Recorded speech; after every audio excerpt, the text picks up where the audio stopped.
Okay, welcome to Speech Talk Live. This is episode number 40. My name is Jay Oza. I'm the host of the show.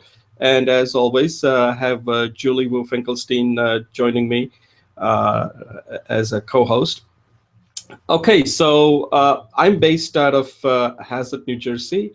We've been, as you can see, we've been doing this show now for pretty much the beginning of the year. And this is our episode 40. And one of the things that we try to do on this show is to kind of help people with public speaking, some of the topics that we think are going to help you become a better speaker, a more confident speaker. Also, we are affiliated, loosely affiliated with the Coursera's course, Introduction to Public Speaking, since we both are mentors for the international student body that takes that course. And once this show is done, I post this video on that Coursera's discussion forum for the students to take a look at when they get a chance. So we work with them. And one of the things that we try to do on this show is try to mentor by example.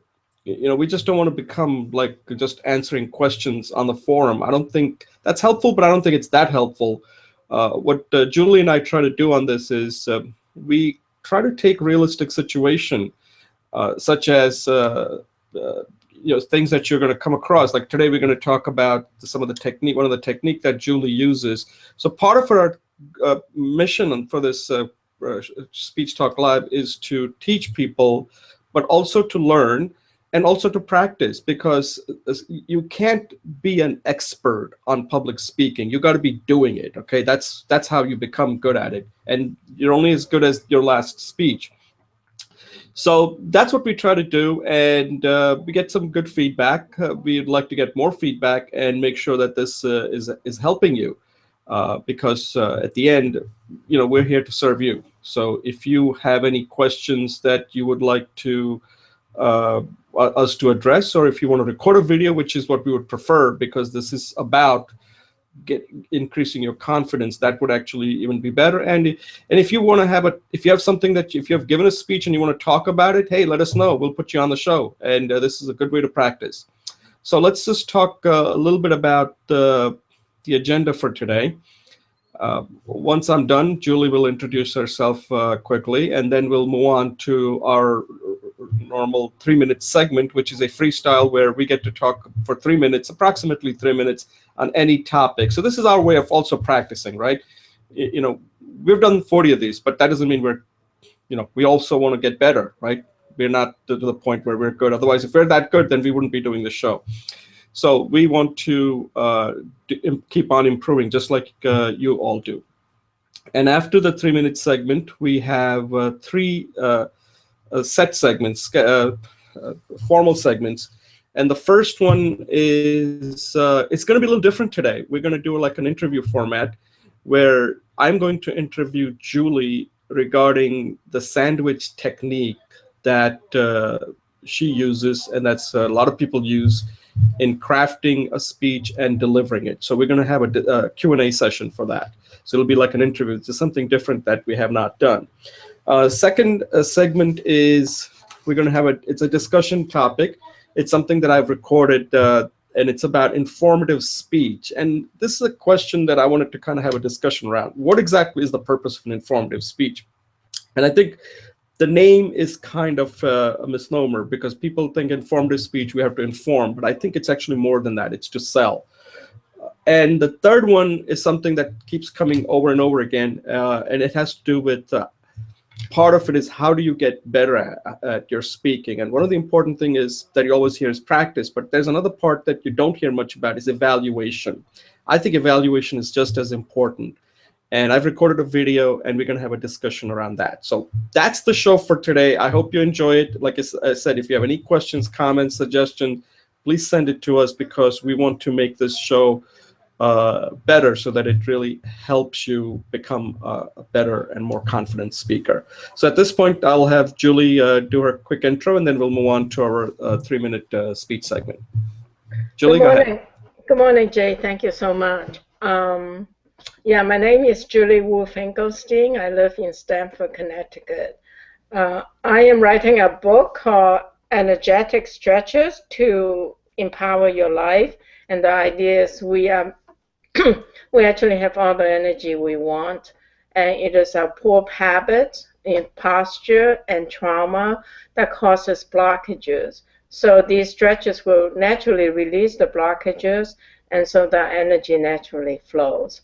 In addition, as Jay mentioned, I'm a Coursera mentor with this class, and recently I signed up for a really nice program. It's effective English, and there's several classes such as speaking and writing for foreign students, and I'm doing a beta test on that, and it's been very interesting. In fact, I'm having a conversation with the Coursera staff about the need for a QA process. So it'll be very exciting for me. Thank you.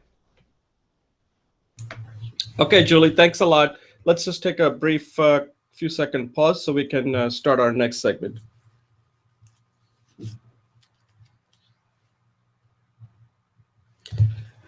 Okay, welcome back. My name is Jay Oza. This is Speech Talk Live, episode number 40. And I have with me today Julie Wu Finkelstein. And at this point, we're going to move to our 3-minute speech segment. And in this segment, what we do is we talk about any topic with minimal preparation.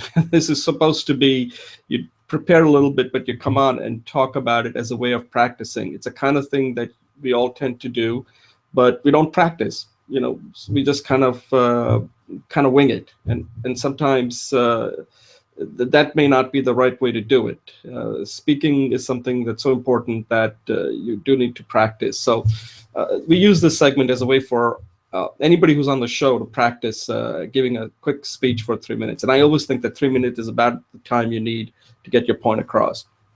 Okay, so today I had a tough decision because I had 2 speeches that I could give. One was on how do you make your content successful, and the other one had to do with this thing, this one program from Google called AlphaGo that defeated one of the top Go player. It's an old Chinese game, Go, which is very complex, and so I'm going to talk about that because I think it's a pretty interesting topic. So I don't know whether you're aware of this or not, but this week Google they developed this AI, artificial intelligence program called AlphaGo, and it defeated a top human player named Lee Sedol. I think he's from Korea, if I'm not mistaken. They played 5 games, and the Google program defeated Lee Sedol 4 games to 1. Okay, 4 games to 1. Now, a lot of you might be saying, so what's a big deal? You know, computers are getting better. Eventually, they're going to take over. Let me explain what happened here. So many of you are probably, I'm going to step back a little bit here. Many of you are obviously saying that computers are doing more and more and are actually taking over a lot of the jobs that we humans think that only we could do, but that's no longer the case. And the computers are really moving up, kind of becoming almost equivalent to us. They're not there, but they're getting closer. Exactly being like us is still far away. We don't know how long that will take, if ever, okay? But let's not think that that can't happen. And I'll give you, this should be somewhat scary. So many of you are probably familiar with that about 10 years ago, maybe more. Maybe it was in the late 90s when IBM's Deep Blue defeated Garry Kasparov, who's considered one of the greatest chess players of all time. And that time people were thinking like, oh, computers are going to take over eventually, right? Now, interesting thing about that particular achievement was that they used a kind of like a brute force method where they had enough computational power so that the computer program could look for moves ahead and eventually figure out the best move to make. So it was a sort of like, if you put enough computational power, eventually it was going to beat the top player, because the computer could look at so many moves that a human being is just not capable of doing. And it did that, and it defeated Garry Kasparov. Okay, You fast forward it to today, or just this week, and this AlphaGo defeated Lee Sedol. Now the difference is that AlphaGo is a very complex game. It's a game played on a 19 by 19 grid, and the objective of the game is that if they use two color stones, white and black, I believe. And if you surround the stones, then you lose a stone. I'm not that familiar with the game, but that's how I understand it. I've never played it, but anyway, that's not the important part here. According to all the experts, this is a very complex game. And at the end, the person with more stones remaining on the board wins. Okay? That's the gist of what this game is. It's an old Chinese game developed more than 2,500 years ago. The important thing is that how this program became so good to defeat this top player. So it used two techniques. One is it used a method called deep learning. Now, deep learning is something we all do. The interesting thing is they made the computer do this, where they looked at all the past games and also play against the human to keep getting better, right? Now, there is another thing that I need to introduce here called Polanyi's paradox. It's coined by a philosopher named Michael Polanyi. And what this says is that if you're an expert, we know more than what we can explain. Okay, so what that means is that at some point, if a computer is going to beat you, how can an expert transfer knowledge to a computer when it's not possible? There's that paradox, right? We are good at what we do, but we can't communicate that so the computer can never beat us. That's the paradox. So what this AlphaGo did was it first learned using deep learning from past examples and also playing against humans. But then it had to do something different called reinforcement learning, where it played against itself like a million times so that it could learn from itself, because now the human is not going to tell them what the human does. So it had to play against itself. And using these two techniques, this program became so good that it was able to defeat the top player. Now, this has all kinds of consequences for the future. And my main takeaway point to point out is that computers are getting more and more sophisticated. And if you want to have a differentiation of any sort, you better work on your speaking skills, because that's about the only thing it looks like that the computers are going to have a hard time replacing us as far as connecting, influencing, and persuading. So if you think speaking is not important, think again. It may be one of the most important skill that will allow you to still be gainfully employed in the future, because everything else is eventually going to be taken over by a computer. And this AlphaGo is a perfect evidence on how sophisticated these programs are becoming now. So anyway, that's my brief little 3-minute talk. I'm going to actually go into this in more detail and make it a more formal speech that I'm going to be recording hopefully this weekend or maybe this week, because I think this is an interesting topic and it ties right into what we do here when it comes to public speaking. So at this point, I'm going to turn it over to Julie to let her give her 3-minute speech. Thanks, Jay. That was very, very interesting. I look forward to hearing more about it. Last week, I started talking about when I write a book or when I give a speech, I want it to be sexy.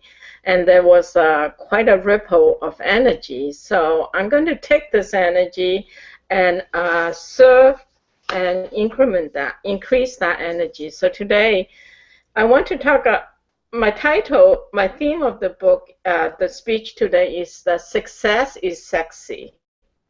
And so I want to share with you this idea that success is sexy in the sense that what I mean by sexiness. I'm going to give a little mnemonic for it. Also, I don't think we have time today, but I want to talk about some of the implications of that in an individual and society level. So I may just give a little sentence in the conclusion summary part. So I'll start with, we all want to be successful, but some of us are a little bit uncomfortable with the word sexy.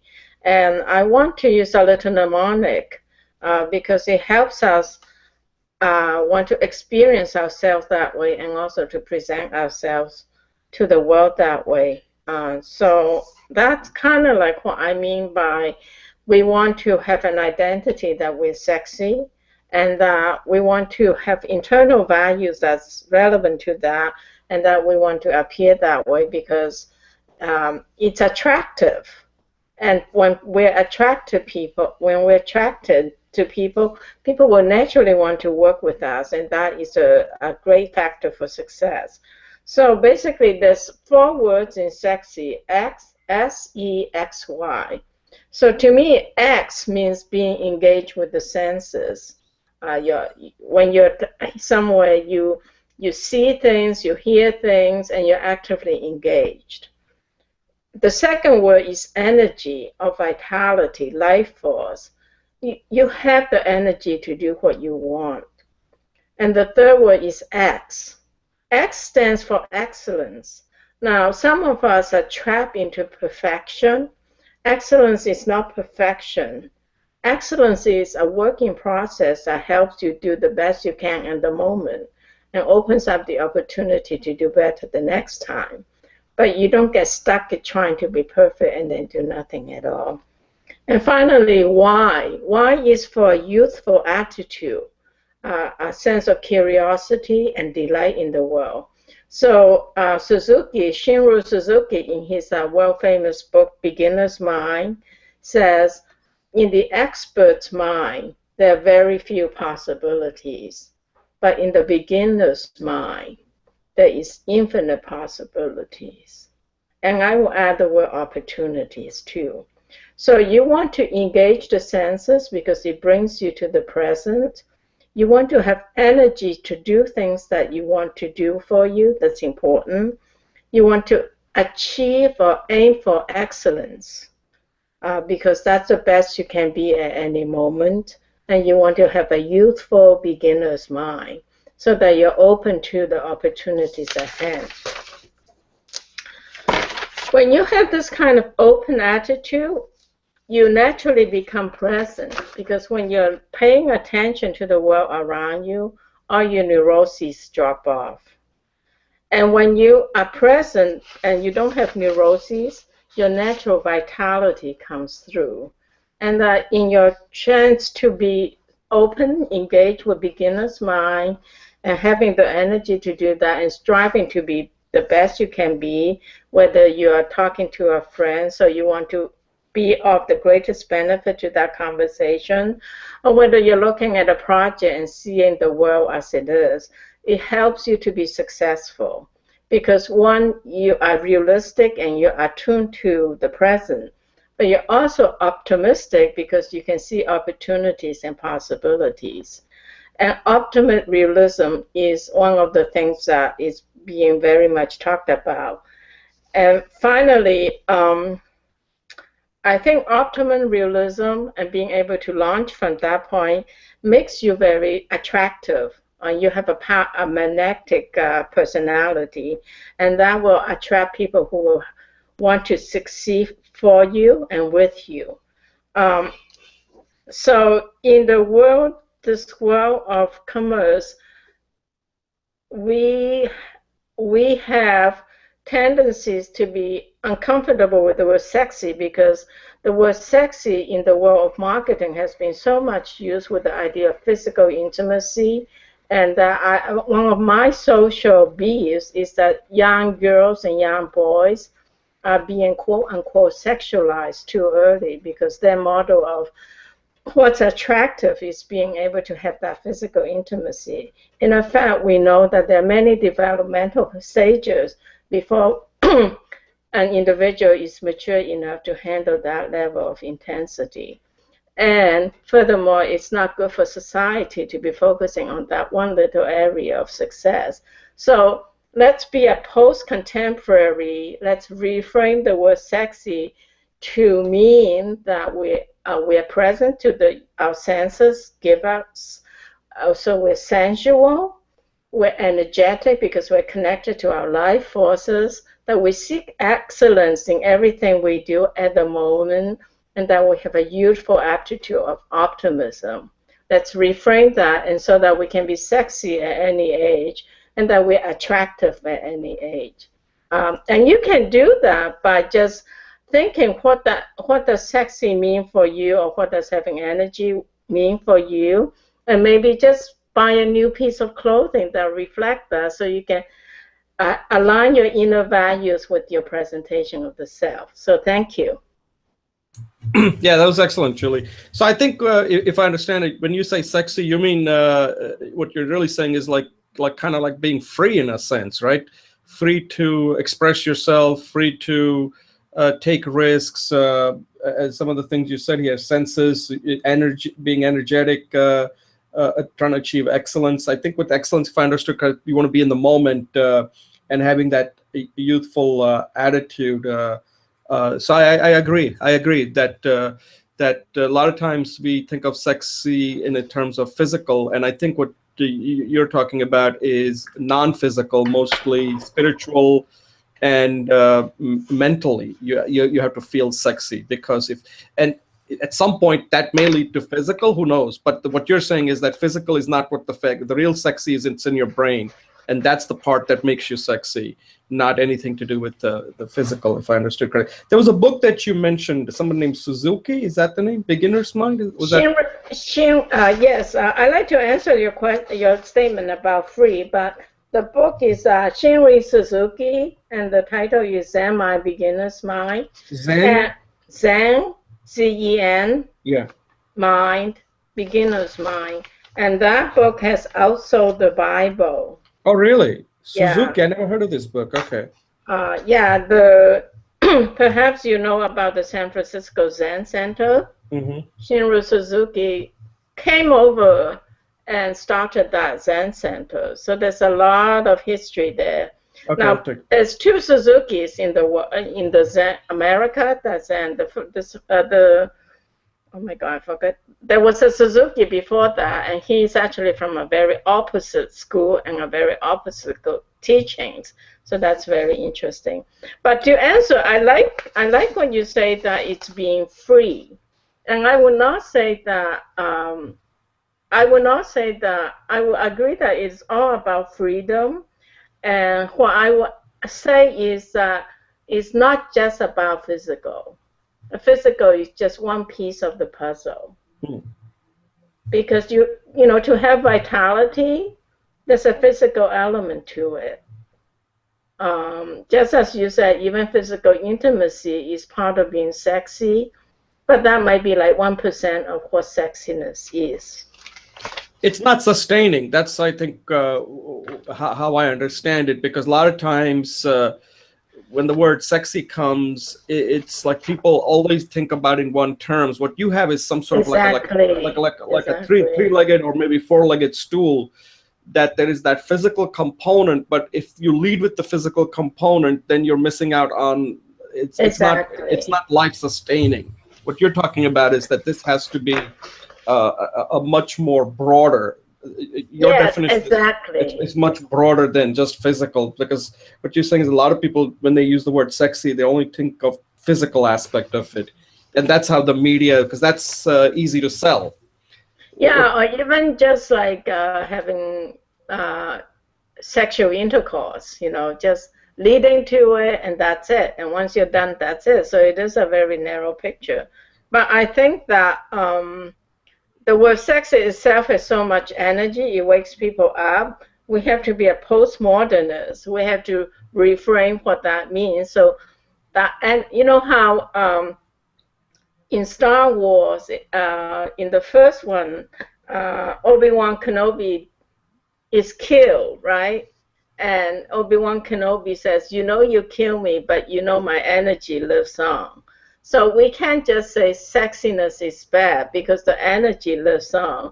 So what we really want to do is reframe that energy and integrate that into our lives. So kind of more like Tai Chi with it, rather than trying to kill it. It's impossible to kill something so fundamental. All right. Yeah, we could discuss this for a long time. So at this point, we're going to take a pause and move on to our first segment. Okay.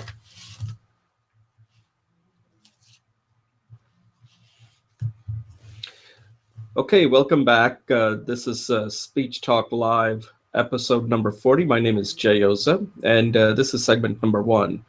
And in this segment, I'm going to interview Julie Wu Finkelstein regarding this technique that she uses, known as the sandwich technique, when she is crafting and delivering her speech.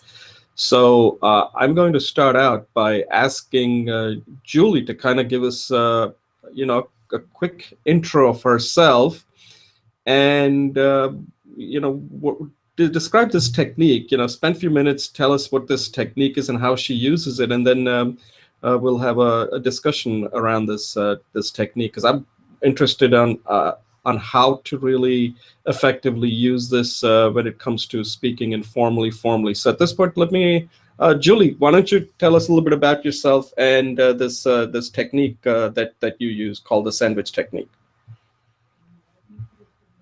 You're muted.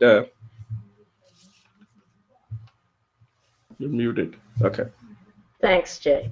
Yeah, so thank you. Yeah, so I spent, I'll just do a quickie. I was born in China. I went through Hong Kong and then in Canada, and I landed in the US. And I spent a decade in IT. I started out doing OH stuff, assembler programming, and I ended up having my own consulting company doing leading edge stuff of data warehousing. Back then it's called, but these days it's called big data, and also mission critical systems.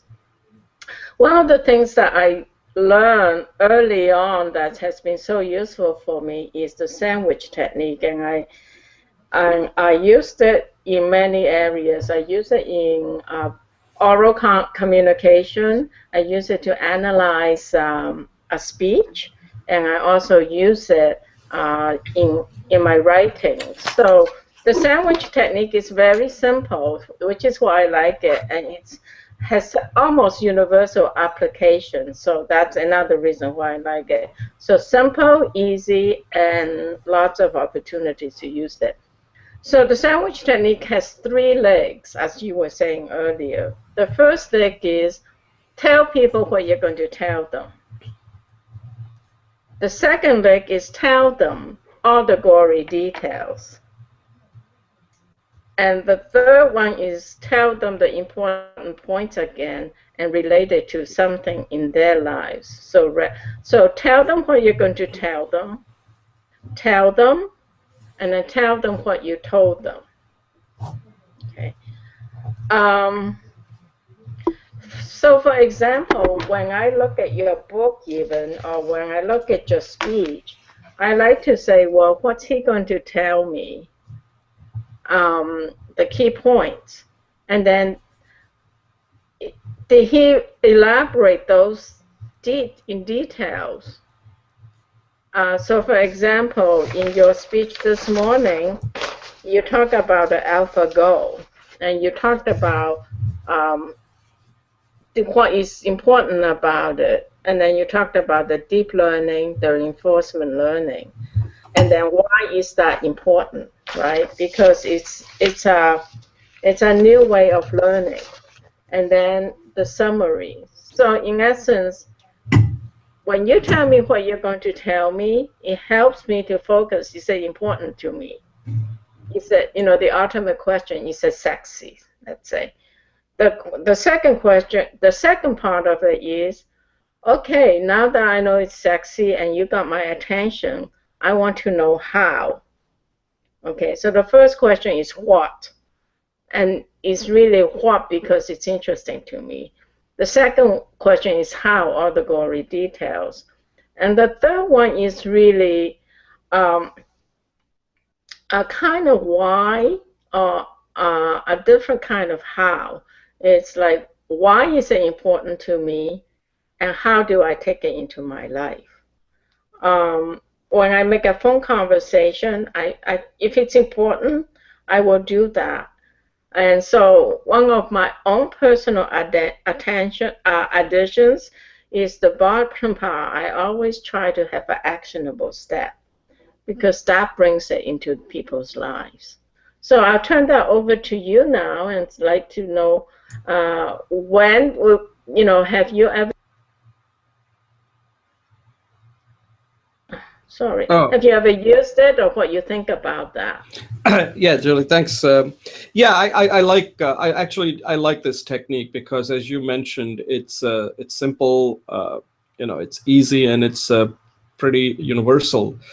I'll tell you what I really like about. I think there are several things I like about this technique because it allows you to. There's a part about when you are trying to come up with the speech, like if you have a very limited amount of time and you have to say something, then you want to kind of think in this term, like, what do you really want to tell people? Like, that's the first step, right? What do you want to tell people? I want to tell people about AlphaGo. Okay, what are the details you want to tell them about that? How this program was able to defeat the top player using the following techniques. That may be enough, maybe 1 or 2 points there, and then tell them that here's why I told them and why this is so important and what's the implication of that. There is one other part of it, maybe if there is a call to action so people can get more information. The other thing I like about this technique, which a lot of people don't think about, and this is something that a lot of people get scared when they're talking in public, is that you have to speak from memory. And using this method, it allows you to speak without resorting to notes, because you know exactly what you want to tell somebody, then you go tell them that, and then you conclude with that. So you don't have to really need any kind of notes, because sometimes when people use like a card and all that, I think it kind of diminishes their credibility. Like, wait a second, why is this person not able to you connect better, right? Because when you're using notes, you're looking down, so right away, if you believe it, what Amy Cuddy says, that you're looking down, you're not in a power position at this point. You're in a differential position. So I think this technique allows you to be more confident, because you already have what you want to say, and you can now do it in a very concise manner. You look confident, and also you're confident that your audience is going to understand what you're saying. So I actually think that if somebody's starting out, or even if you're an expert, this is all reliable, always works. It's always worked with people all the time, and you don't need to make life too complicated. Just use this technique. Yeah, so that's why I agree with you. I think this is a technique that everybody should be. Speaking is hard. So let me just, if I may take another minute. Speaking is hard. It's difficult. Don't make it too complicated on yourself. Use this technique, and unless you get to the point where you need to give us some big speech, but any speech at the end, it's not about making it complicated. It's making people understand it. So this may be the only technique you will ever need to be an effective, I like to call it, good to great speaker. But what do you think about that, Julie? Yeah, I think that's true. Speaking is hard, and as you've mentioned, that often in life we're asked to speak. Sometimes we can't even memorize it because we're asked to speak on the spot. So what I like to do is use this technique in conjunction with the impromptu speech technique. So the impromptu speech technique tells me, give me one idea, the thesis, some kind of supporting evidence, and linking that evidence to making a relationship between the support and the idea. So for example, and sometimes for me, I forget that last step. So I would say, for example, I would say, based on my speech this morning, I would say, success is sexy, because people who are successful people have a lot of energy.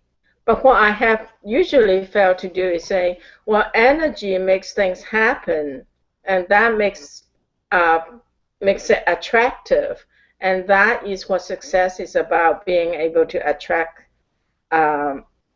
people to help you to get the things done. So if you say, well, today I'm going to talk about success, and my whole point is success is sexy because it's attractive. When you're sexy, you're attractive.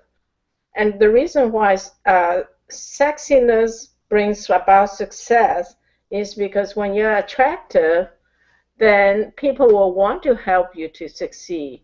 And nothing is done in this world by itself, you know. So that's my idea. And then I might have another idea. So I will say, you know, the introductions. Today I'm going to talk about success is sexy and how you can become sexy. And then I will add that second point. And then the conclusion is, well, we want to be successful because we want to live our lives. And this is how we can do it, by being sexy and by being alive, being engaged, and having an open mind. So these three components, the sandwich, is give them a taste, give them all the details, and then give them the dessert. You know, give them an appetizer, give them the meal, and then give them the dessert is another way to say it. So the opening has to be very attractive, you know, it has to be engaging. The details has to be simple and clear. And the solution, the conclusion has to be, again, clearly encapsulating the whole message. And as you mentioned, something actionable, maybe how they can get more information or how they can get more into their lives. So even like, and I'll share that with you, for another example, I'll quickly say that I wanted to propose a QA process for the beta course I'm taking. And so I wrote an email. I used the sandwich technique. I said, you know, there are major problems in this class, and it should be caught before the beta. And then I list some major ideas of that QA will catch, and then I summarize it with, it's expensive to launch a class. Doing a QA process helps you to reduce your risks and save money at the end.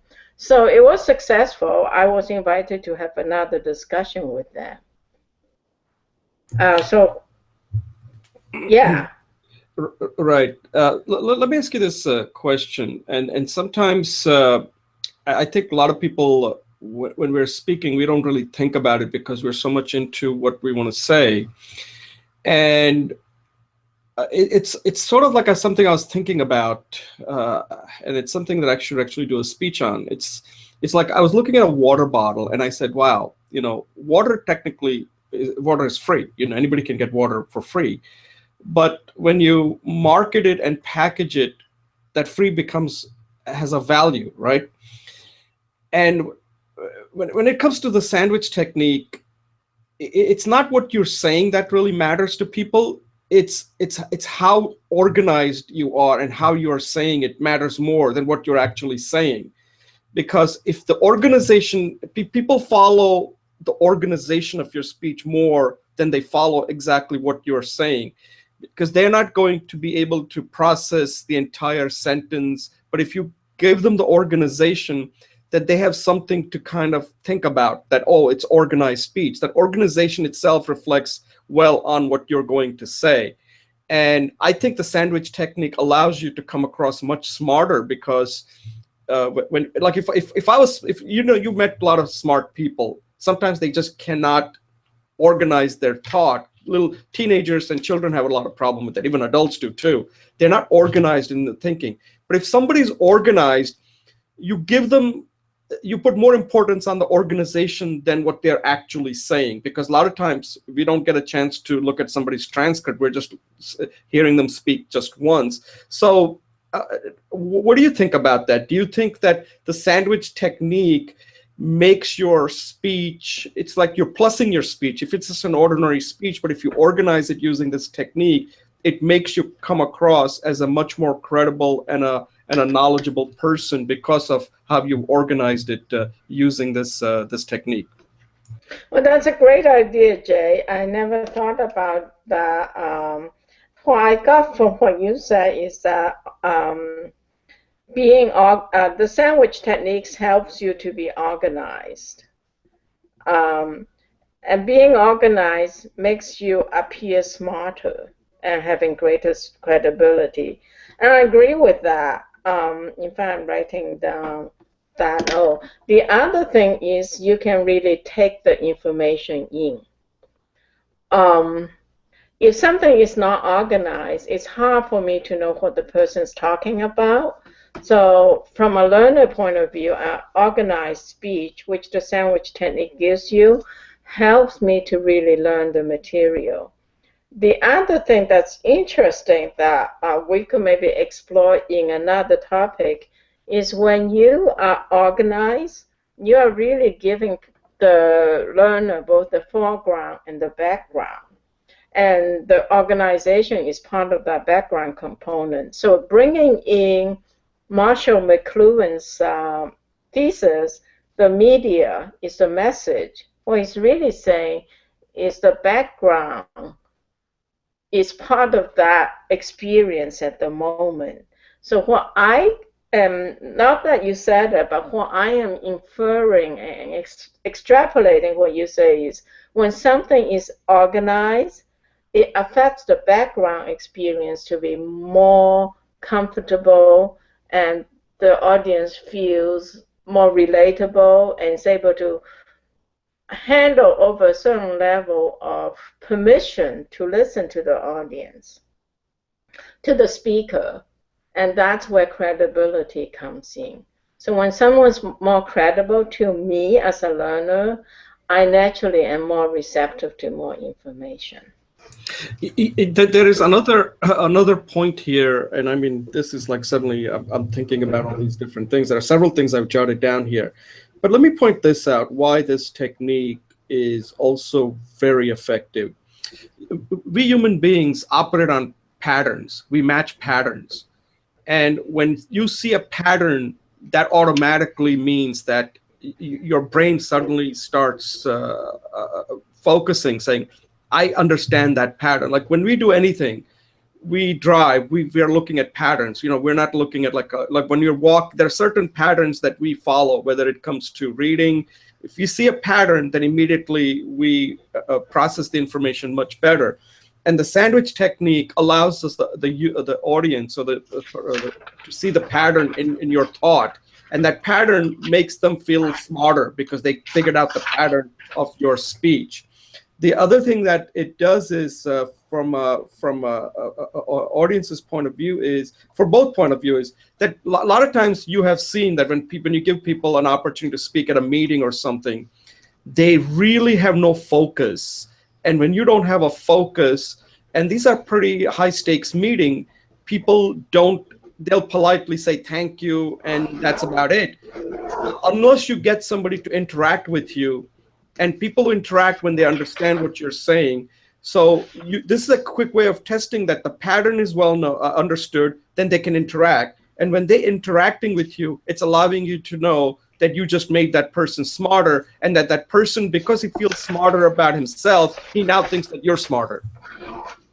So there's a lot in this technique that's more than just like, so I think it's much more than just saying, oh, this technique is all about telling them what you want to tell them, and then, but there are a lot of, if there people ever do science behind this, there's a lot that they can find why this technique is so effective, and it may be the only technique you need to become an effective speaker.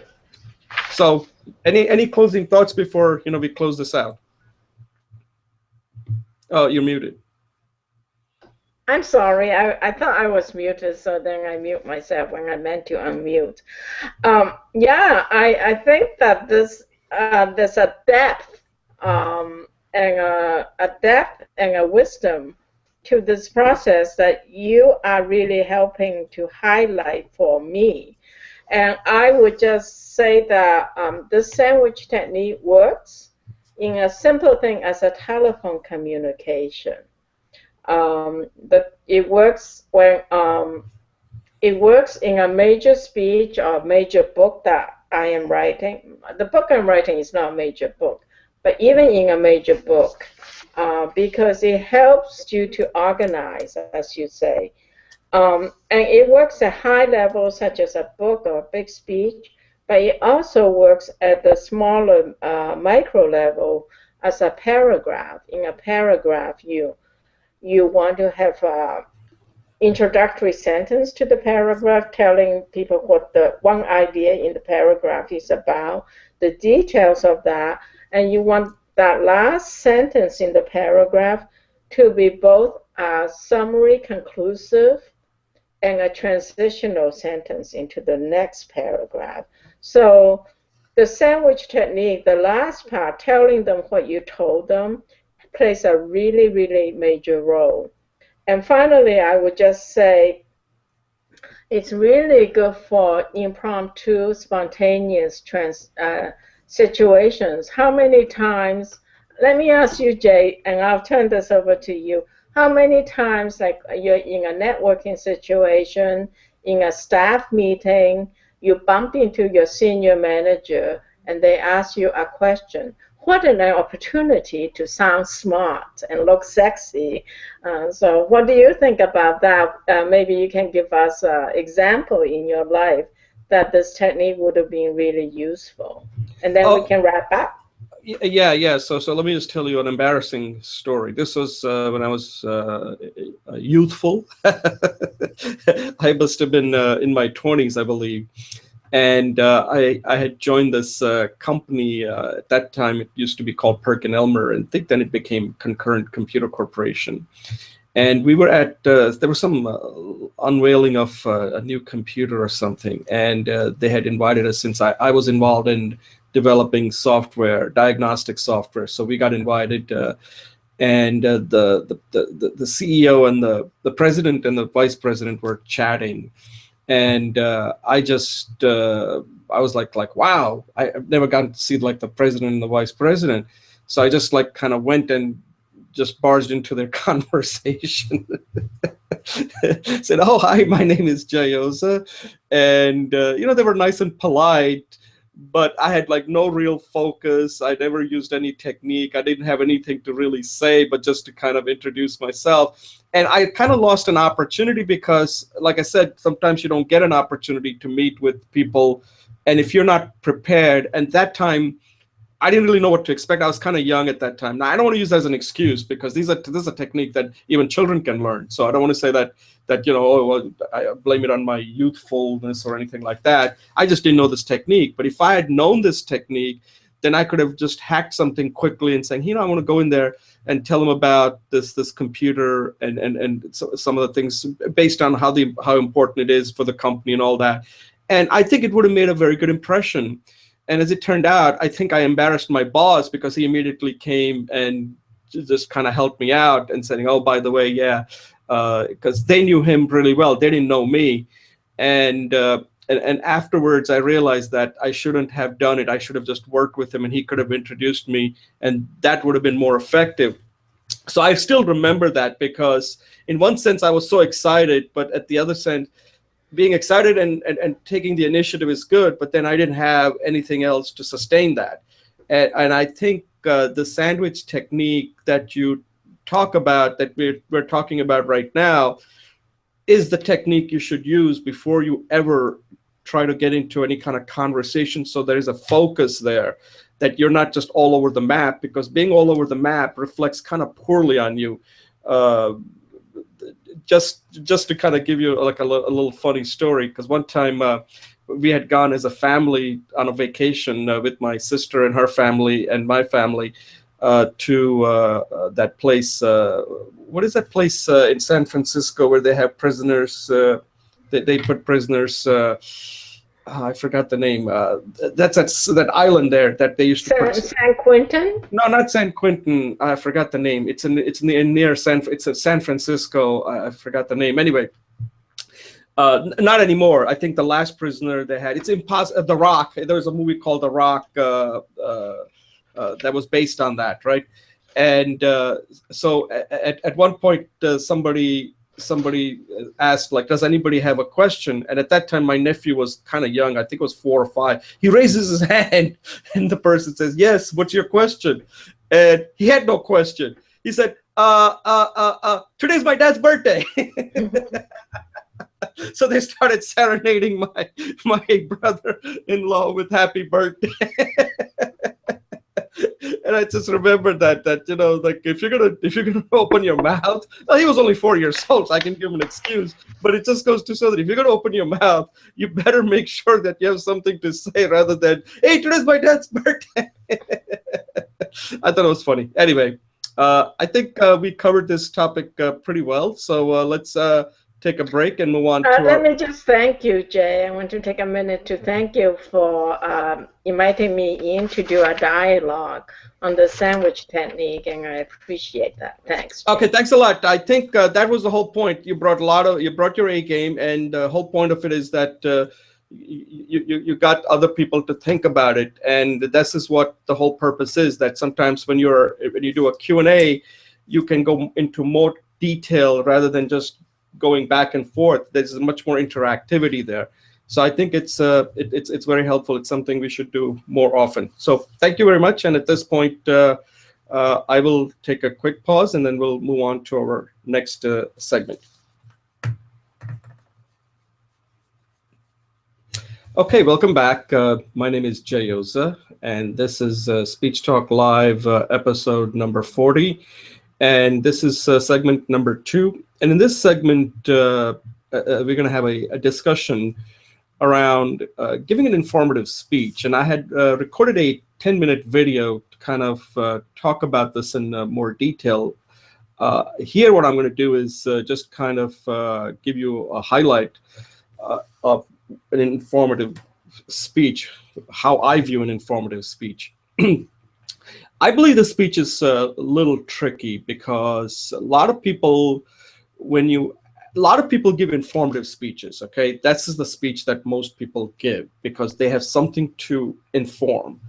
But I think people tend to miss one thing, that people can only, the audience, the people that are listening to you, can only process such limited amount of information. And the information that you are conveying has to have some value to the audience. Otherwise, you're just wasting time, or you're just occupying space and talking. So I think an informative speech has to be looked at in a different manner. You're informing, but also what you're doing is you are selling the information, is what you're really doing.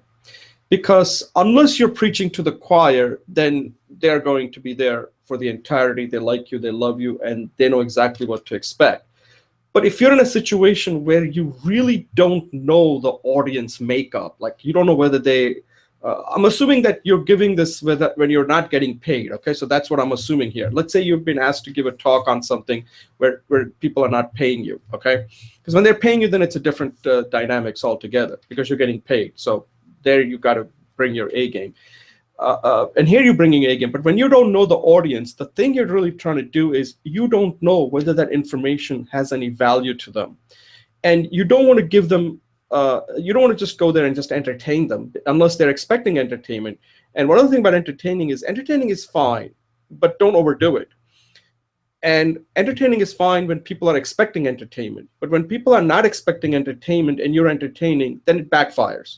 Then they think like, oh God, this guy was a total joke. He didn't give me what I came to, to the event to get out of being there.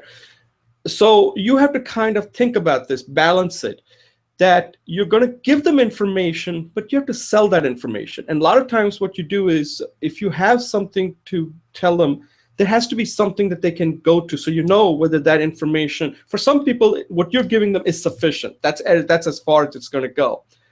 But that's not the end of it. There are people always in the audience who want more, and you should be able to point them out to whether it's whether it's a book, whether it's something that you have developed. Because as you go deeper into it, then it becomes not, and you kind of moving from that spectrum of being on the entertainment info side to mostly information to the point of actually making it happen, right? So you kind of, in the middle, it's all information. In the left, you could be all entertainment, but that's not going to work. You want to be kind of between entertainment and information. And then as people see more value in it, you give them more information to the point where they actually can achieve that.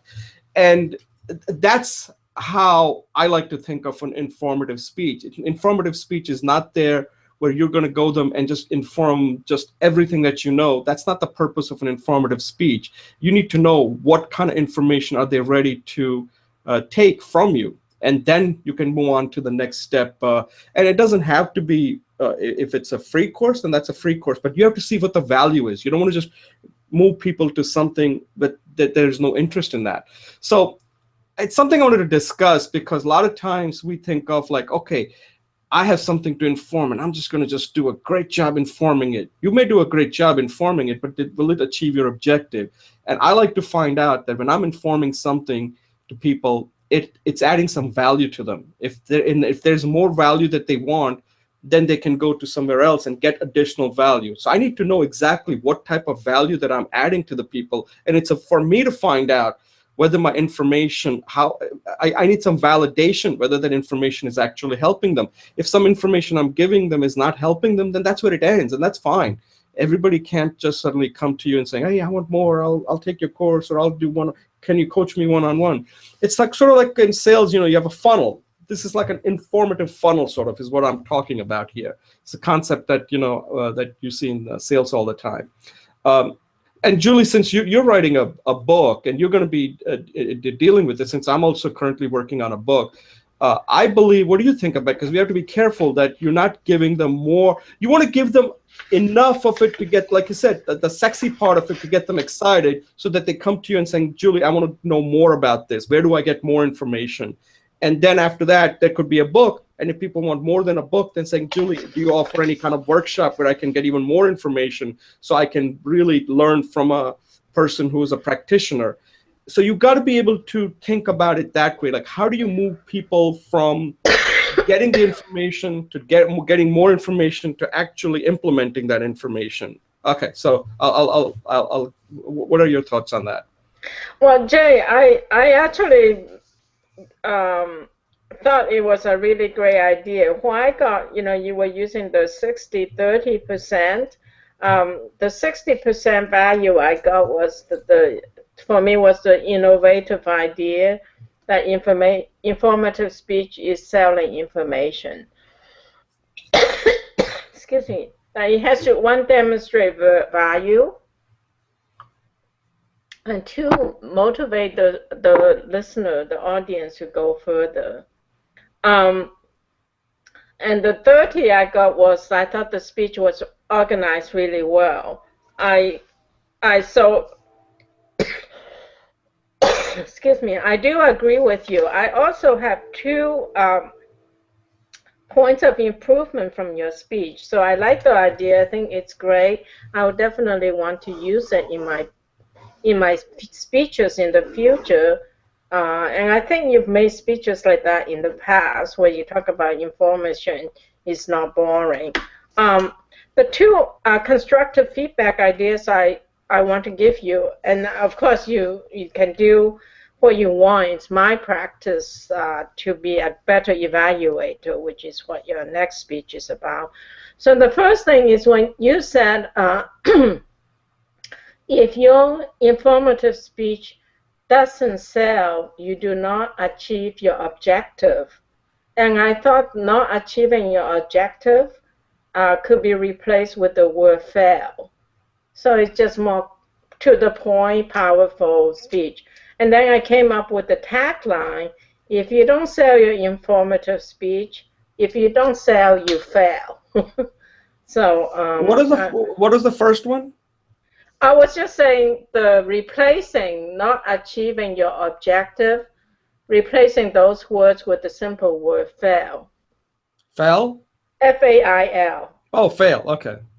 And then it came up with the tagline: if you don't sell, you fail. Oh, I see.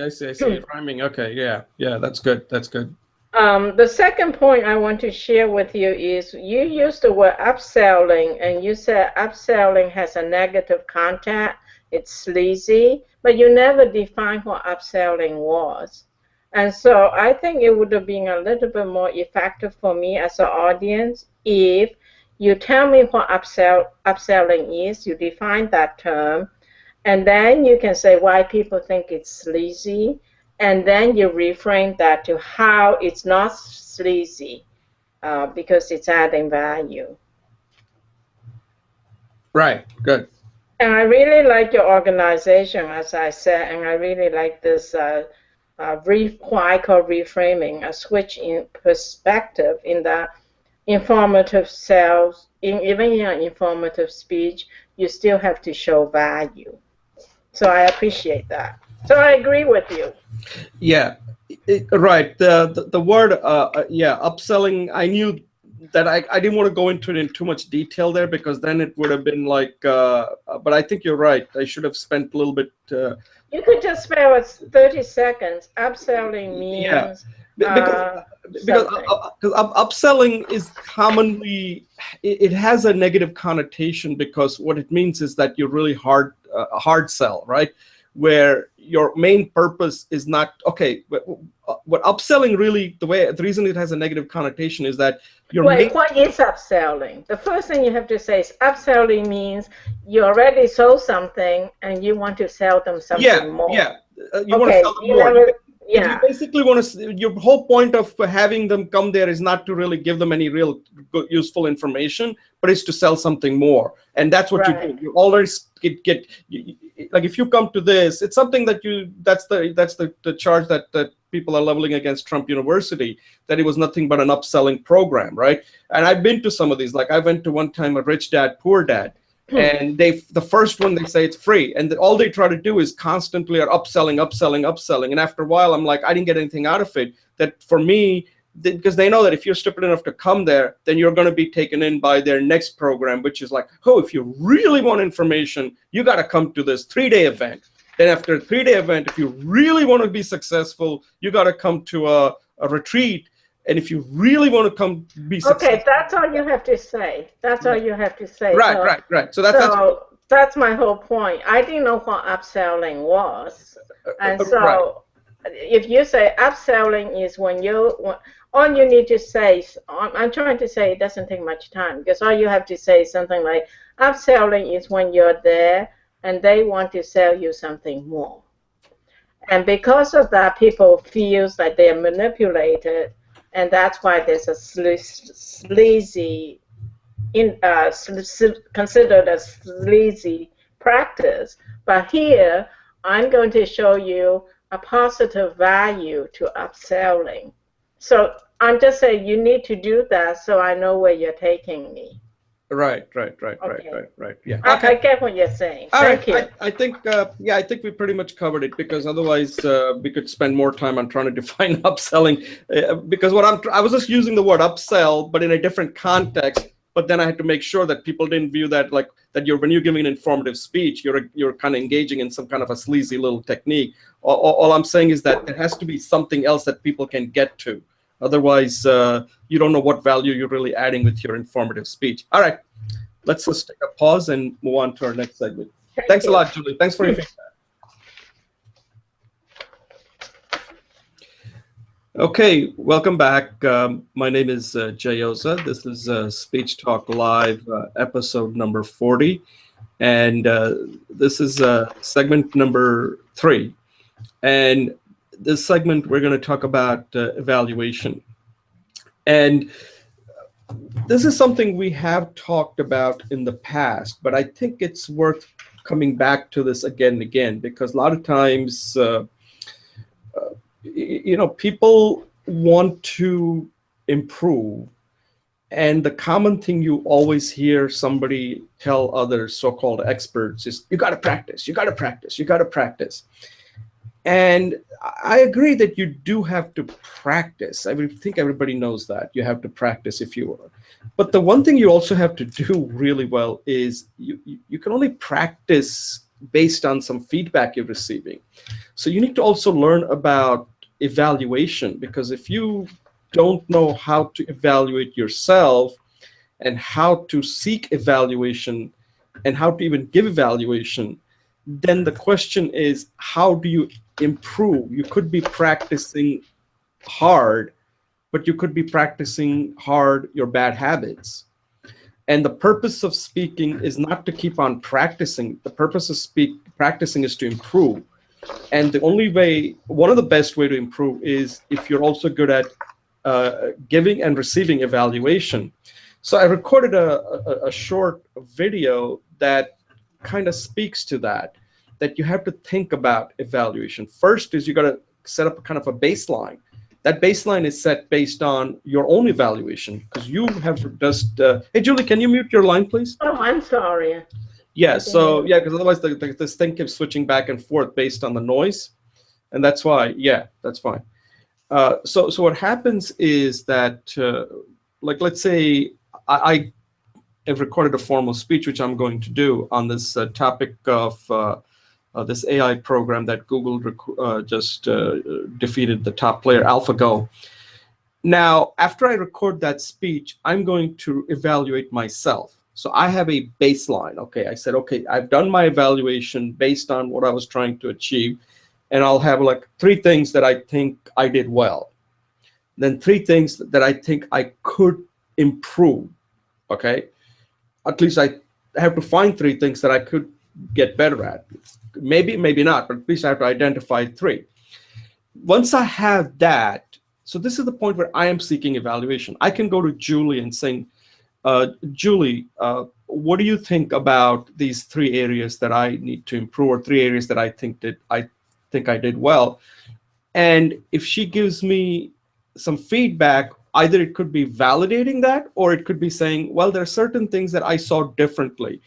Now, that's helpful, okay? Not saying that she's right, but she's taking a totally different outlook. Now, her outlook could be, it's her unique outlook. I can't say whether she's right or wrong. That's, at the end, that's for me to determine. But at least now I have some feedback to consider. And this is time consuming. And that's one of the reasons why people don't practice. And what they don't even do beyond practice is they don't get any kind of evaluation from anybody.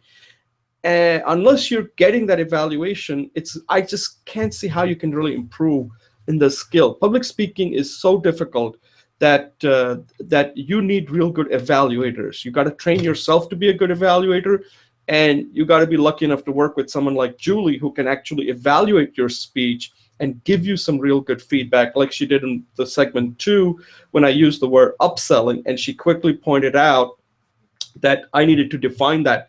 Maybe a minute and just define what upselling was.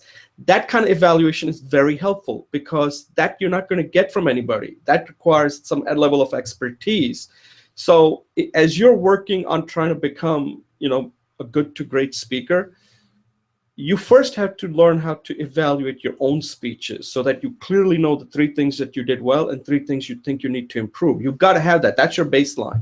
Then you need to go to someone like Julie, who also is a pretty competent speaker, or somebody who's a good student of speaking and is constantly working on trying to become a better speaker, and then have her evaluate specific things that you've already identified. Don't ask for blind evaluation. That's not going to be that helpful, because that's somebody's opinion, right? And if you're seeking somebody's opinion, but fine, but the purpose is that you need to know what specific areas that you have already identified. Because if you get too much, you're not going to do anything with it. If it's very targeted, and at the end, you can only improve maybe 1 or 2 things. She only gave me 1 really thing that I can take away, which was upselling. That's the part that I can work with. If she had given me 3, 4 things, then I couldn't use any of it, because it's just not possible. Human beings just don't work that way. So she just pointed out 1 thing, that if you had that 1 thing fixed, then your speech would be more effective. Okay, it may be effective, but it could be more effective, something that I should consider. That's the kind of evaluation you want, okay? That you got to identify particular areas you want to target. Now, this one, I didn't even think about it. I just used the word, didn't even think about it, but she picked it up. So evaluation is something you really have to think about. Otherwise, it's going to be very difficult to improve on becoming a good to, great speaker. Julia, any comments?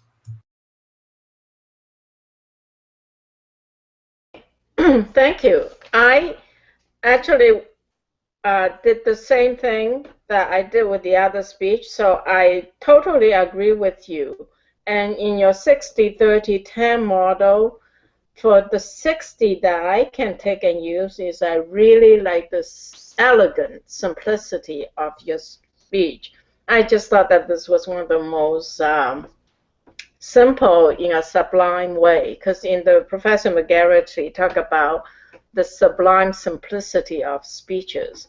And so that was my number 1. The second one, that I really liked was the 30% was the nice content. So I think it's very nice to know I thought it was it has value to know that when you when you look for evaluation, it's very important because it helps the practice, makes your practice effective.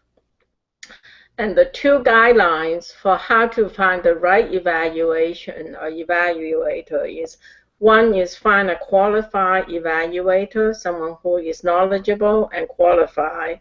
And the second thing I go was give them guidelines on what feedback, what evaluation you want. So the title that makes it meaningful for me, and I'm not making a suggestion here, but that's the meaning I got from it. Evaluation makes your practice more effective. So you need to practice, but practice without evaluation doesn't get you anywhere quickly. But practice with evaluation, with good evaluation, accelerates your progress. So I thought it was really great speech. I thought the information itself was useful, and I thought it was presented in a way as what you said in the organization, that because it's organized, it makes you look smarter and makes me learn better. So overall, a very nice experience. Right. Thank you. Right. So that's good. Thanks a lot. So because you, I think, follow this, because whenever you give a speech, it's always important to tell somebody what you think you did well, because you have to be able to see that, right? Because if you don't think you did anything well, then it's a different problem. But there has to be something you have to like about it, assuming that you did put the effort into your speech. Not saying, again, we're not trying to make our speeches perfect here, because there has to be certain things that can be improved. Every speech has something that can be improved. All right, there are no such thing as a perfect speech, because everybody's hearing and how they process it is going to be different. The thing is that you do want to, because now that you have recorded quite a few speeches, you have to go back and do look at your speech before you actually get somebody's feedback. Because I know sometimes when you record a speech, you just want to be done with it because you just had it. But you really need to take a look at it and saying, what I found is that when you record your own speech, you're going to be more critical because you're too close to it. And that's why it's not good either. So the reason why you do need to get evaluated is because you might be looking on the wrong stuff and you might be too hard on yourself. And if you can get some feedback from somebody, and you have to give the permission like we discussed in the past, then you will find out that perhaps you are being too critical and perhaps you're trying to make your speech too perfect. And the purpose of an evaluation is saying, you know what? Overall, your speech was good, but now you're asking me to go into deeper. Here are certain things you may want to fix, but overall, the speech was fine. But these are the things that could make it, if you want to improve it, these are the areas you can work on. Because one thing you don't want to do is spend so much time like these TED speakers do. And one of my biggest criticism of TED speeches is that sometimes they look like they're too perfect.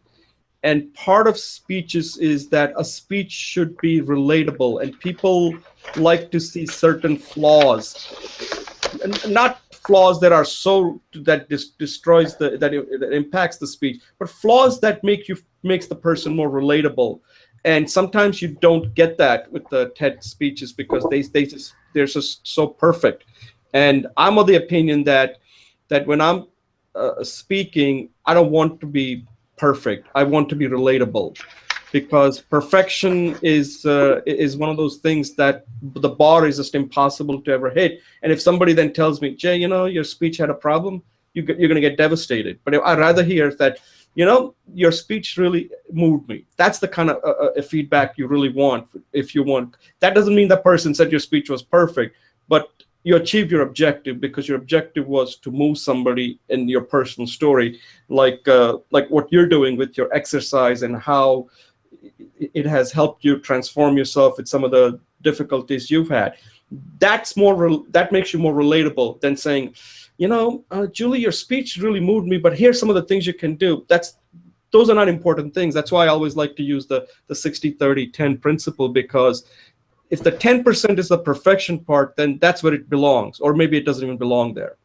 Anyway, so I think that to finish what I'm saying is that we all, no matter how good you are, have to work on evaluation. Because I'll tell you right now, there are a lot of people out there who are giving speeches who are supposed to be experts, and I don't think they ever spend the time that we're spending here trying to look at what kind of words come out of our mouth, what kind of impact. I think a lot of people out there are just winging it because they can, because they got the title, so they can wing it. And as a result, when you wing it, it's there is a consequence for that. There are people that say a lot of things, and today with the YouTube and the social media, everything you say is going to be available, that people are going to use it and dissect it. So you got to be very careful what you say, because you're one YouTube clip away from being irrelevant. And some people actually thrive on that. That's their overall model. But I just think that that with speaking, I think that people do spend a lot of time on writing, evaluating their writing, but I don't think they spend that much time evaluating their speaking. Any thought on that, between writing, evaluating somebody's written material compared to evaluating their speeches or what they're saying? Yes, we need to evaluate writing and speaking. So that's a great speech. Thanks, Jay. Okay, Julie, thanks a lot. So at this point, I'm going to try to, any closing thoughts on the show? Anything that you learned? Yeah, thank you. Great show. Yeah, I learned any kind of speech has to sell or at least demonstrate value. And we need to have some kind of action to help people integrate stuff into their lives. And appreciate your thoughts about the sandwich technique, and the organization helps both the speaker to be appear smarter, and for the learner to become smarter. So great program today. Thanks, Jay. Yeah, so I'll just close this out. So I'm going to go back and view this show again, because I'm going to take some of the ideas that we discussed on all three segments. I think all three segments, in fact, the entire show, and even the segment the 3-minute speech that you gave on success is sexy. And I'm going to incorporate that in the book, and I may have to even refer to the show that these ideas came from the show. So I think this is something that I think if you're writing a book, it's a good way. So let me just close out the show. I agree. I think this was a good show. So one of the things that I forgot to mention in the beginning of the show is that I'm currently writing a book, and I'm still working on a title. So if you have a title, let me know. Some of the title that I've been going with up to this point is How to Become a Good to Great Speaker. But another title that I just came up with is Speaker on Fire. So that's one of the ones that I'm thinking of using. And the title is important because the book has to kind of reflect that being a speaker on fire. The other thing I'm going to say is this. So the way in my book is structured is that I tell people, like, a lot of people are functional. They have not, like, amount of time we've spent here. By the way, what we're doing here isn't beginner stuff. Okay, so I just want to make it clear. So if you're watching this and saying, oh, how do I get to this? No, the first thing you have to do is go from functional to good. And there are some special exercises that I tell you, like the goals video, the Coursera course, and then the 330. If you do that much, then you can say, because most people don't even do this, by the way, you are definitely, in my opinion, a good speaker if you do that, okay? Then if you want to continue that, like Julie and I are doing, how to go from good to great, and that's a big spectrum, right? And one of the last two steps I have is that you do a show like this, Speech Talk Live. This is advanced stuff because we're putting ourselves out there. And this show will go on YouTube that anybody can watch. 7 billion people will be able to watch this, okay? And one day that will happen. With Julie, I think that will happen. So that's why I have Julie on the show, to get the ratings up there. So this is the only thing that would come after this. So if you're wondering, like, okay, this is advanced, doing your own show like Speech Talk, and this is a show you can do on any topic you want. It's not that difficult, but you have to get to this level. It's a lot of work, okay? So I don't make it seem like this is easy. As you can see, there's a lot of preparation that goes into this. The thing that goes after this is actually going out and speaking in front of people as often as you get a chance to, often as you want to do. And then the only thing after that is getting paid to speak. Now, some people, I'm not that keen on getting paid to speak because I have other objectives. But occasionally, if somebody really likes what I have to say and is willing to have me come and give a speech to an audience that are paying money, hey, I'm certainly open to doing that. So that's the progression we're talking about, right? This is almost like the last step, that if you're doing this, means you have put in a lot of content out there. You have gotten experience in speaking in front of a camera. Now you're going to be able to take this, because let me tell you, after a while, you internalize all this stuff, okay? Julie and I have internalized all this stuff. So if Julie's going out in front of people, she has now given these speeches many times on the show, on her video recording, that when she's in front of people, she's going to feel perfect. I mean, she'll be nervous, but she'll be able to get through it. And she's already done it. She can use this as a mental model, like, hey, I did it on the show, I can do it in front of the people. So this is something I just wanted to kind of get across, that a lot of people are wondering, how do I get from functional to good to great? Well, this is how you do it. It's incremental, but it's all doable as we're doing it. And this does take time. So let me just close out and say that, you are how you speak, but you do control that. You do control that in taking this Coursera course, which is a free course that anybody can take, recording your speeches, doing this type of show like Speech Talk Live, and keep on raising the bar. And if you keep on raising the bar, doing all the stuff that we discussed today, such as thinking about informative speech, how to sell that informative speech, how to evaluate, how to baseline your evaluation, believe me, very few people I see out there doing all this, okay? So if you want to become a good to great speaker, it's not that difficult. You just got to put in some time, and you too can become that. So thank you for watching. And as usual, if you have any comments, suggestions, any kind of feedback, anything we can do to help you, just let us know. And we'll see you next week for episode number 41. Thank you for watching. All right. So we have about 8 minutes. 5 minutes? Oh, you're muted. Oh, you unmute your line. Yeah, 8 minutes. 8 minutes. Okay. Okay, Cool. So that was good. There was one thing I wanted to talk about. What was that? Okay. Let's see. Okay, so I will work on. So this was a good show. So a lot of this this topic that we're discussing, and I think one of the things you will find helpful is that when you're discussing some of the things that you want to include in the book, by just talking about it will help you with your book, because I find it very helpful, to be honest with you. Yeah. Because this thing on sandwich technique, I don't have that right now in the book. And after having the discussion, I just realized that this is I kind of talked myself into now including it in the book, because I said, I suggest you don't do that. Just get your book out. Yeah. Don't change the scope of the book. No. It's not the scope. It's just a little technique that needs to be. Don't add anything. Okay. Don't add anything. Remember, in programming, when you develop a system, every line of code is $200. Oh, right. And every mistake is even more. Yeah. So don't add anything. Okay. That's good. Sorry, I mean, of course you do what you want, but yeah. I'm going to be very emphatic. Okay, so so is that it? Is that your point? I have a really important point I want to. Oh, there was another point. One of the things you said to invite people, because one thing I wanted to be careful is that Speech Talk Live just focuses on speaking topics. And okay. you were talking about what about interviewing people? And what I was thinking of is that if you're going to just interview people, I would rather just focus on that and do it as a kind of a separate, maybe every 2 weeks, an interview show for people who want to get that, because that requires a lot of preparation, because you first have to talk to the people. Let's just drop it then. Basically, I agree with drop it. When I said, my mother says, when the boat gets there, it will turn around.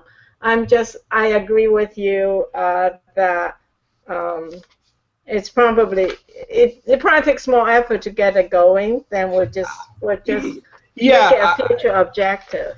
Right. I mean, it's something we should come back to, but I think I would like to get my book out, and then we have to decide, like, is that something that we're doing it for? What would be the objective of that?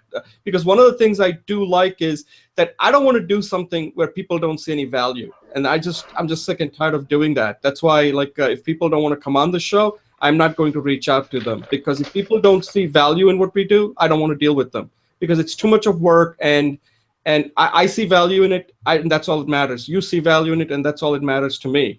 But if other people out there are not seeing it and they're not committed, then I don't want to deal with that, because it's just not worth my time and your time to be doing it. Because a lot of the stuff that we're doing here is directly going to be in the book. And once the book, yeah, go ahead. Yeah, sorry. I got it. I accept it. So. Okay, go ahead. So I thought it was very interesting that in segment 1, I said interview, you said Q&A, and I think the Q&A format is a little different than the interview format. That it's almost more like a panel of discussion, even though it's just 2 of us. Is that it's not like you're interviewing me and I'm the only one presenting information. It's like more like a panel in the sense that we're both participants and we're both contributing to the content. Right. And so I like that. It's a discussion, right? Yeah. Yeah, it's what you call it Q&A. And all I want to emphasize is that I like the format, whatever we call it, but that it's different than interview, in the sense that we're both contributing, we're all the participants, we're both contributing to the content. Right. I think what we just did was, it was informal. An interview would be more formal. Okay, but interview also, aside from the formality, there's a difference in the role. The interviewer usually doesn't contribute as much content as you had done. Yeah, right. So I agree that there's a formality thing, which we want it informal, but the point I want to emphasize is that it's more like a panel, because we're both contributing content. Right, because in the past I've called these STL discussion. So even though we were supposed to do an interview, but I think what you just said was that this was our first crack at it, that when you and I are talking, it doesn't turn into like an interview. It can only be a discussion, since that's what we're really doing. We're discussing. But if we were inviting somebody else who we don't know well and who want to talk about a specific topic, then it would be an interview, because that would be much more formal, where we're not suddenly dominating. See, here it became kind of 50-50, where I wasn't just asking questions, but I was also sharing a lot. That becomes more of a discussion rather than an interview. Okay. So let's call in the future a discussion rather than an interview. Yeah. I like the format. I just didn't like the name. Yeah. Okay, yeah, the name thing. So this is more of a discussion. Interview would be if we suddenly had somebody else on and that person wanted to talk about the book that person had written, then we wouldn't be dominating at that point, because then it would be an interview, right? So that would be an interview format. This was not. So it started out as an interview, but it turned into a discussion. Yeah, and I like that. I like the fact that it's a discussion. Okay. So we just have to change the name, because I was actually a little taken aback by the contribution you were giving. Yeah, I know. After a while, it became like a 50-50 thing, and I'm like, Julie's gonna wonder, like, wait a second, I'm supposed to be the one you're supposed to be interviewing? And it could be because it's a new format, and because I know you so well and I've helped you, that it became kind of difficult for me. Like, what was the objective? We have to think about this, because an interview is, and this is the first time we've done it, and it turned into a discussion. We have to think about what an interview segment would look like. And maybe you and I are not the right people. We need to bring a third person in as a person we can interview. And that's what we need to do. Yeah, I'm okay with the fact that it was a discussion. I'm very okay with it. I actually Right. really like it. Well, what I want to clarify is to give it the right name. Oh, okay. So the right name is that we'll call it from now on a discussion. Discussion, right. That's all. All right. Okay. All right. I think we're done. This thing is gonna drop off in another minute. Okay. Well, thank you. That was really great. Okay, Julie, thanks a lot, and I appreciate all your help. Appreciate all your help. Okay, enjoy your weekend. You too. Thanks. Okay, bye. Bye.